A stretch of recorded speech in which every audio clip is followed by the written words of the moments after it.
Welcome guys, कैसे हैं? आशा है अच्छी होंगे। साथियों, आज से हम एक सीरीज और शुरू कर रहे हैं, या कहें कि हम एक कोर्स और लॉन्च कर रहे हैं जिसका नाम है पावर पॉइंट, यानी कि माइक्रोसॉफ्ट ऑफिस की एक और एप्लीकेशन जिसके अंदर हम पीपीटी फाइल जनरेट करते हैं।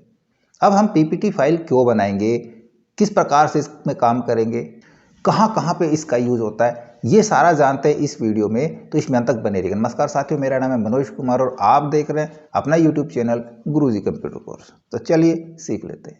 देखिए, सबसे पहले ये जानते हैं कि पावर पॉइंट है क्या और इसका यूज़ क्या है।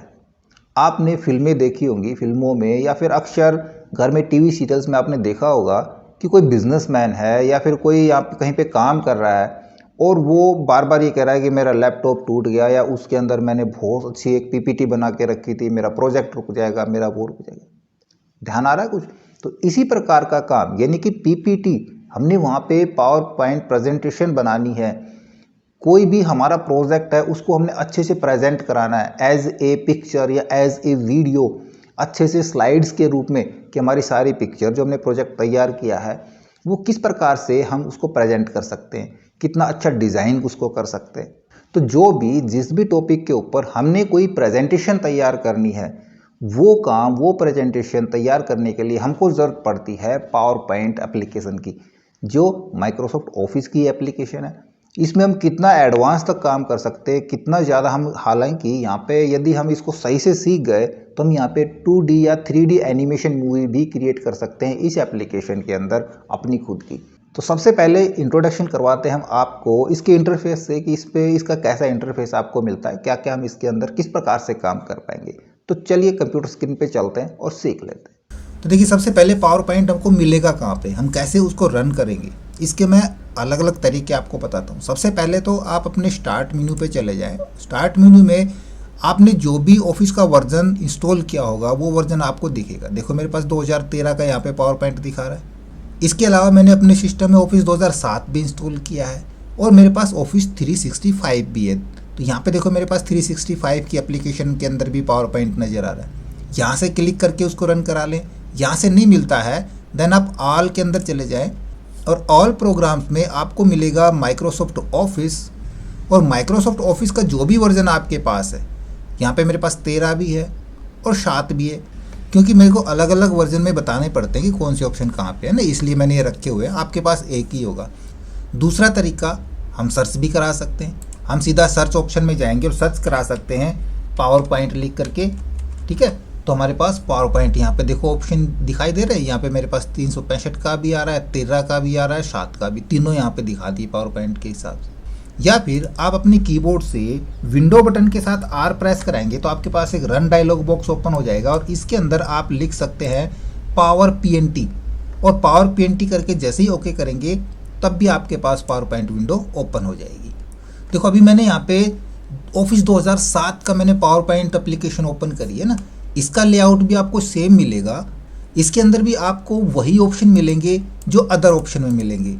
कुछ डिजाइनिंग कम मिल सकती है, जो कम मिलेगी वो भी मैं आपको बताऊंगा, लेकिन इस तरीके से बताऊंगा कि आपके पास कोई भी वर्जन हो माइक्रोसॉफ्ट ऑफिस का, उसके अंदर आप आसानी से काम कर सकेंगे। ओके, यदि 2007 से अबव वर्जन है तो आपके पास इंटरफेस कुछ अलग प्रकार का ओपन होगा, कुछ ऐसा इंटरफेस होगा। यहाँ पे कुछ टेम्पलेट्स आपके पास बनी हुई यहाँ पे नज़र आएंगे, आप यहाँ से डायरेक्ट ओपन करा सकते हैं। या फिर न्यू के ऊपर जाना चाहें तो हम न्यू ब्लैंक प्रेजेंटेशन ले सकते हैं, और जैसे ही ब्लैंक प्रेजेंटेशन न्यू लेंगे तब भी देखो यहाँ पे सेम वही लुक आ रहा है ना, वही चीज़ें हमारे पास ओपन हो रही है जो 2007 में ओपन हो रही थी। सिर्फ देखने का थोड़ा सा फ़र्क है, यहाँ पे कुछ अच्छे से दूसरे कलर नज़र आ रहे हैं, आपको वहाँ पे कुछ अलग कलर नज़र आ रहे थे। तो दोनों में मैं आपको बताता हूँ, जिसके पास ऑफिस 2007 है वो, और जिसके पास अबाउ वर्जन है वो भी। तो सबसे पहले हम इसके इंटरफेस से आपको इंट्रोड्यूस कराते हैं। देखो, जैसे आपने ओपन किया था आपके पास कुछ इस प्रकार से नज़र आ रहा है ना। यहाँ पे जो पेज नज़र आ रहा है आपको, ये पेज नहीं होता, यहाँ पे इसको एक स्लाइड बोलते हैं, है ना। और जो इसमें काम होता है, जो इसमें फाइलें बनती है, इसमें डॉक्यूमेंट्स नहीं बनते, इसमें बुक्स नहीं बनती, इसके अंदर प्रेजेंटेशन बनती है। कहाँ पे पता चलेगा? आप सबसे ऊपर नज़र डालोगे, एक बार बनी होती है, यहाँ पे बार मिक्स कलर दिख रहा है ना, उस आपके पास अलग वर्जन होगा उसमें अलग अलग कलर दिख सकते हैं। तो जो सबसे ऊपर वाली बार है इसको टाइटल बार बोलते हैं, और इसके ऊपर ही आपको दिख रहा है प्रेजेंटेशन 1, यानी कि हमने अभी इसका कोई भी टाइटल नहीं दिया है। बाय डिफ़ॉल्ट प्रेजेंटेशन 1 के नाम से ओपन हुई है, पावर पॉइंट की फाइल है। इसके लेफ्ट साइड में आपको यहाँ पे मिल रही क्विक एक्सेस टूल बार, जिसके अंदर हम जो बटन ज़्यादा यूज़ के होते हैं, हमको जल्दी जल्दी काम कराना तो उन बटन्स को यहाँ पे रख सकते हैं। फिलहाल बाय डिफ़ॉल्ट यहाँ पे देखो सेव का बटन है, ऑटो सेव फाइल होती है, उसके बाद एंडू का है, रेडू का है, और यहाँ पे देखेंगे हम और भी बटन चाहें तो यहाँ पे ऐड करा सकते हैं। न्यू के लिए ऐड कराना है या फिर हमने ओपन का ऐड कराना है, ये ओपन होकर यहाँ पे हम स्लाइड्स देख सकते हैं बिगिनिंग से। कैसे देखेंगे, क्या बटन है, ये अभी आप जान जाओगे, बस आप लगातार बने रहिएगा। इसी टाइटल बार के ऊपर राइट साइड में देखो, हमको ये चीज़ें बताने की ज़रूरत नहीं है ना, मिनिमाइज, मैक्सिमाइज या रिस्टोर डाउन या फिर क्लोज के लिए, ये सब आप सीख चुके होंगे क्योंकि हम आपको पहले माइक्रोसॉफ्ट वर्ड और एक्सेल करवा चुके हैं। अब इस टाइटल बार के तुरंत बाद आती है मेनू बार। फिलहाल हम इसको मेनू बार नहीं कहेंगे क्योंकि अब हम अपग्रेड हो चुके हैं ना, तो यहाँ पे हम इनको टैब्स कहेंगे ना। यहाँ पे सारे ऑप्शन हमारे पास नज़र आ रहे हैं, एक एक टैब के अंदर अलग अलग ऑप्शंस हैं। सभी ऑप्शन का हमारे पास एक रिबन ओपन होके आता है।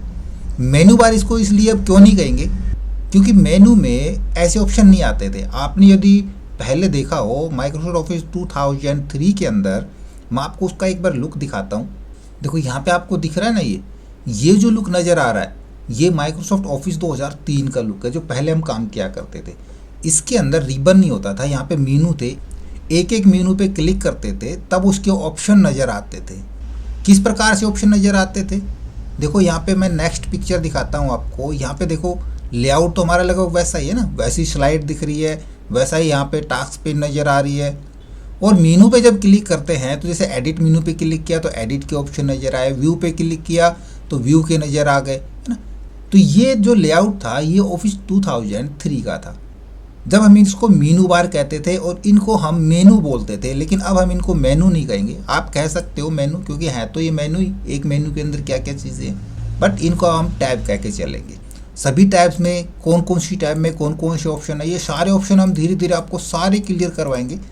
इसके बाद प्रत्येक टैब का देखो यहाँ पे रिबन ओपन हो रहा है ना, इस रिबन के अंदर उससे संबंधित ऑप्शन है, व्यू के अंदर देखने से संबंधित ऑप्शन है, इंसर्ट के अंदर हमने क्या जोड़ना है से संबंधित है, फाइल के अंदर सबसे इम्पोर्टेंट फाइल भी ऑप्शन है क्योंकि हमने देखो यहाँ से अगर नई फाइल लेनी है या ओपन करनी है, कोई फाइल हमने सेव कर रखी है, फाइल को सेव कराना है, सेव एज कराना है, प्रिंट, या फिर हमने उसको एक्सपोर्ट कराना है एज ए PDF, जो भी हमने क्लियर करना है, यहाँ पे सारे ऑप्शन समझ लेंगे। अब ये ऑप्शन यहाँ पे तो आपको देखो मिल रहा है फाइल मेनू, बट ये ऑफिस 2007 में आपको यहाँ नहीं मिलेगा। उसमें कहाँ पे मिलेगा ये भी हम जानेंगे वीडियो के लास्ट में, हम उसकी विंडोज़ भी दिखाएंगे। इसके बाद देखो लेफ्ट साइड में आपको यहाँ पे नज़र आ रहा है ना, ये एक टास्क पेन है जिसपे हमारी थंबनेल्स नज़र आएंगी प्रत्येक स्लाइड की। अभी एक स्लाइड है, जैसे अगर नई स्लाइड लेते हैं यहाँ पे तो हमारे पास एक स्लाइड और जुड़ जाएगी इधर, तो 2 स्लाइड हो गई, हम 2 स्लाइड पे काम कर सकते हैं। और जो स्लाइड यहाँ पे क्लिक कर रहे हैं, यहाँ पे जो दिख रहा है ये इस स्लाइड का लेआउट नज़र आ रहा है। किस प्रकार का लेआउट हमने रखना है, हमने सिंपल टाइटल सब टाइटल का लेआउट रखना है या फिर हमने टाइटल और टेक्स्ट सम्मति रखना, कोई इमेज लेनी है, कोई हमने ब्लैंक स्लाइड लेनी है, तो वो हम इंसर्ट के अंदर से भी ले सकते हैं। देखो इंसर्ट के अंदर हमारे पास यहाँ पे एक होता है न्यू स्लाइड के लिए ना, यहाँ पे हम न्यू स्लाइड विद लेआउट ले सकते हैं या फिर ब्लैंक स्लाइड लें और इस स्लाइड के अंदर हमने इसका लेआउट कुछ अलग रखना है, देन उसके लिए हम होम टैब पे चले जाएंगे। और होम टैब के अंदर देखो लेआउट दिख रहे हैं ना, हमने इसका लेआउट कैसा रखना है। फिलहाल ब्लैंक लेआउट है, हमको इस प्रकार का चाहिए, इस प्रकार का, ऐसा ऐसा, हम वैसा ही इसका लेआउट चेंज करा सकते हैं। न्यू स्लाइड के लिए हम यहाँ से भी ले सकते हैं नई स्लाइड, यहाँ पे देखो हम नई स्लाइड विद लेआउट ले सकते हैं, इंसर्ट में भी जाने की ज़रूरत नहीं है। इसके अलावा हमको नई स्लाइड लेनी है तो हम यहीं पे क्लिक करा के कीबोर्ड से Ctrl+M प्रेस कराएंगे, तब भी हम एक नई स्लाइड यहाँ पे इंसर्ट करा सकते हैं।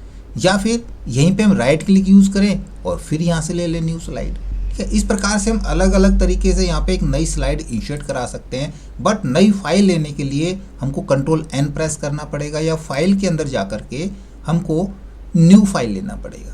अब इसी में नीचे चल के देखते हैं, आपको मिलती है यहाँ पे एक स्टेटस बार जिसके ऊपर हमारा पूरा इस प्रेजेंटेशन का स्टेटस तक दिखाता है, कितनी स्लाइड ले रखी है, हम कौन सी स्लाइड पे हैं, 4 of 4। हम इस पे क्लिक है, इस पे करते हैं तो देखो 2 of 4 यानी कि टोटल 4 स्लाइड है, हम दूसरी स्लाइड पे काम कर रहे हैं। हमने फ़ॉन्ट लैंग्वेज क्या रखी हुई है। इसी प्रकार से हम राइट में चल के देखेंगे तो यहाँ पे आपको 4 ऑप्शन और मिलेंगे। पहला तो ऑप्शन आपको यहाँ पे दिख रहा है, यहाँ पे स्लाइड का लेआउट नॉर्मल व्यू, यानी कि जो अभी आप देख रहे हैं सामने ये नॉर्मल व्यू कहलाता है। हमने स्लाइड शॉर्टर में देखना है तब हम यहाँ पे स्लाइड शॉर्टर पे क्लिक करा के इसको इस प्रकार से लेआउट ले सकते हैं, या फिर हमने रीडिंग लेआउट देखना है देन हम रीडिंग लेआउट पे जा सकते हैं और उसको पढ़ सकते हैं। अभी यहाँ पे कुछ भी नहीं है, देखो वाइट पर्दा आ रहा है ना, क्योंकि हमने कुछ स्लाइड बनाई नहीं है, ना कोई टेक्स्ट लिखा है। वापस से चलते हैं रीडिंग लेआउट से, हम वापस आते हैं नॉर्मल पे, और एक होता है हमारे पास स्लाइड शो का। हमने इसको एज ए प्ले करके दिखाना है, देन हम स्लाइड शो को प्ले करा सकते हैं। फुल स्क्रीन पे वो स्लाइड आपकी प्ले होगी, बट अभी कुछ भी स्लाइड नहीं है तो आपको यहाँ पे सफ़ेद स्क्रीन नज़र आ रही होगी। एस्केप की से हम उस लेआउट से बाहर आ सकते हैं। जूम करा के देखना है, जूम का मिलेगा, जूम आउट जूम इन के लिए हम यहाँ से यूज़ करा सकते हैं। सिंपल टेक्स्ट ऐड करने के लिए हमने यहाँ पे टाइटल ही ऐड कराना है, तो हम यहाँ पे टाइटल ऐड करा देंगे और इसको हम जैसे मर्जी जहाँ पे रखना चाहें, जैसा इसका फ़ॉन्ट स्टाइल रखना है तो हम सेलेक्ट करा के फ़ॉन्ट यहाँ पे एडजस्ट करा सकते हैं। उसके लिए होम टैब के अंदर आपको यहाँ पे पूरा फ़ॉन्ट ग्रुप नज़र आ रहा है। हमने इसका कलर चेंज कराना है, साइज़ कम ज़्यादा कराना है, कितना साइज़ हमने रखाना है उतना साइज़ हम यहाँ पे एडजस्ट करा सकते हैं। बोल्ड, इटैलिक या अंडरलाइन, ये सारा हम धीरे धीरे सीख जाएंगे। अब मैं आपको दिखाता हूँ, यदि जिसके पास ऑफिस 2007 है, इसको मैं क्लोज़ करा दूँ। अभी देखो मैंने ओपन किया है ऑफिस 2007, वही चीज़ें यहाँ पे हम देखो राइट क्लिक करके न्यू स्लाइड ले सकते हैं, या फिर कंट्रोल एम प्रेस कराएंगे तो यहाँ पे हम कंट्रोल एम से न्यू स्लाइड ले सकते हैं। हम देखो न्यू स्लाइड के ऊपर चलते हैं, यहाँ पे न्यू स्लाइड के अंदर हम यहाँ से भी स्लाइड ले सकते हैं विद लेआउट, या फिर हमने ब्लैंक लिया है तो इधर भी हमारे पास लेआउट ले सकते हैं। इसके अलावा हमने डिलीट कराना है, हम डिलीट करा सकते हैं किसी स्लाइड को। लेआउट चेंज कराना है, हम यहाँ से लेआउट चेंज करा पाएंगे। उसी प्रकार से इंसर्ट करना है फ़ॉन्ट के अंदर, देखो यहाँ भी हमारे पास फ़ॉन्ट ग्रुप बना हुआ है। जैसे हम कोई भी टेक्स्ट यहाँ पे टाइप करते हैं तो फ़ॉन्ट ग्रुप चालू हो जाएगा, फ़ॉन्ट ग्रुप ले सकते हैं। सिमिलरली उसी प्रकार से यहाँ भी देखो आपके पास टाइटल बार नज़र आ रही है, क्विक एक्सेस टूल बार है, यहाँ भी आप कोई बटन ऐड करना चाहें इस प्रकार से यहाँ भी ऐड कर सकते हैं। नीचे व्यू के अंदर स्टेटस बार के ऊपर नॉर्मल, स्लाइड शॉर्टर और व्यू के लिए, स्लाइड शो के लिए सारे बटन यहाँ भी मौजूद है। कुछ ज़्यादा फ़र्क नहीं है, फ़र्क है तो क्या है, फ़र्क है तो सिर्फ़ और सिर्फ थोड़ा सा यहाँ पे लुक का फ़र्क है। इसका लुक कुछ इस प्रकार से दिखेगा, उसका लुक मिलेंगी सारी चीज़ें ऐसी, बट वो थोड़ा सा अलग कलर में थोड़ा सा और बेटर तरीके से दिखा दिया है ना। तो पावर पॉइंट में हम अच्छे से अच्छी प्रेजेंटेशन किस प्रकार से तैयार करते हैं बिल्कुल स्टार्टिंग से सीखेंगे नेक्स्ट वीडियो में, तो लगातार हमारे साथ बने रहिएगा। ओके, आशा करूंगा वीडियो आपको जरूर अच्छा लगा होगा। इसी प्रकार अच्छे अच्छे वीडियो देखते रहने के लिए लगातार हमारे साथ बने रहे। हमारे वीडियोस को ज़्यादा से ज़्यादा दोस्तों में शेयर करें, लाइक करें, और यदि नया हमारे चैनल पे तो हम सब्सक्राइब जरूर कर लें।